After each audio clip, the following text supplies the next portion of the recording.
அடுத்தடுத்து 2 எம்எல்ஏக்கள் உடம்பு சரியில்லைன்னு சொல்லி மருத்துவமனையில் சிகிச்சைக்காக அனுமதிக்கப்பட்டிருக்காங்க. அதை எப்படி பார்க்குறீங்க ஐயா? அவங்களுக்கு உடம்பு சரியில்லை, அதை அனுமதிக்கப்பட்டிருக்கு.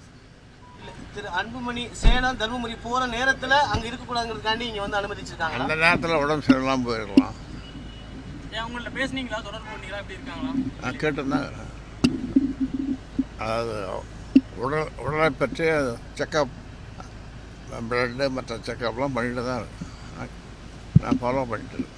அன்புமணி அவர்கள் வந்து மாவட்ட வாரியாக பொதுக்குழு உறுப்பினர்களை சந்திக்கிறாங்க, தீர்மானங்கள் நிறைவேற்றுறாங்க.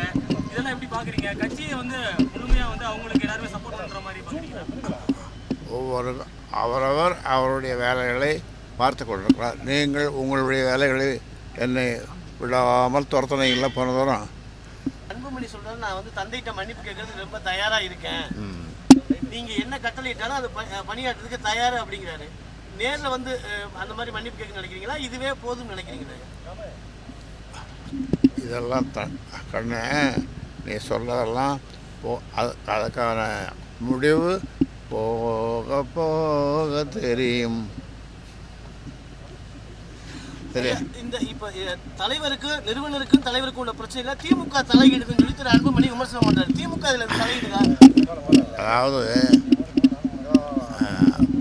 அப்பட்டமான பொய், கடைந்தெடுத்த பொய், அப்பட்டமான பொய். செய்திகளை உடனுக்குடனும் துல்லியமாகவும் தெரிந்து கொள்ள சப்ஸ்கிரைப் பண்ணுங்க.